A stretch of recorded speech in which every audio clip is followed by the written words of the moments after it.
When, in the course of human events, it becomes necessary for one people to dissolve the political bands which have connected them with another, and to assume among the powers of the earth the separate and equal station to which the laws of nature and of nature's God entitle them, a decent respect to the opinions of mankind requires that they should declare the causes which impel them to the separation.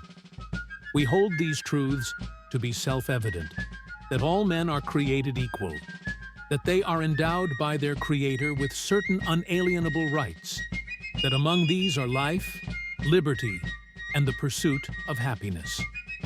That to secure these rights, governments are instituted among men, deriving their just powers from the consent of the governed.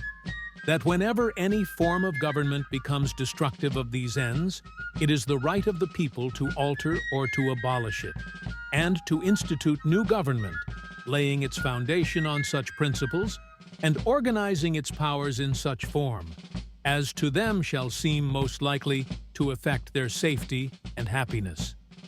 Prudence, indeed, will dictate that governments long established should not be changed for light and transient causes.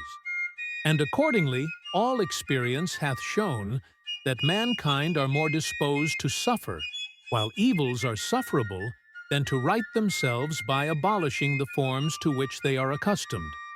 But when a long train of abuses and usurpations, pursuing invariably the same object, evinces a design to reduce them under absolute despotism, it is their right, it is their duty, to throw off such government, and to provide new guards for their future security. The history of the present King of Great Britain is a history of repeated injuries and usurpations, all having in direct object the establishment of an absolute tyranny over these states. To prove this, let facts be submitted to a candid world. He has refused his assent to laws, the most wholesome and necessary for the public good. He has forbidden his governors to pass laws of immediate and pressing importance. He has dissolved representative houses repeatedly, for opposing with manly firmness his invasions on the rights of the people.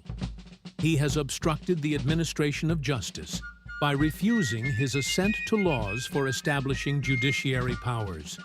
He has made judges dependent on his will alone for the tenure of their offices and the amount and payment of their salaries.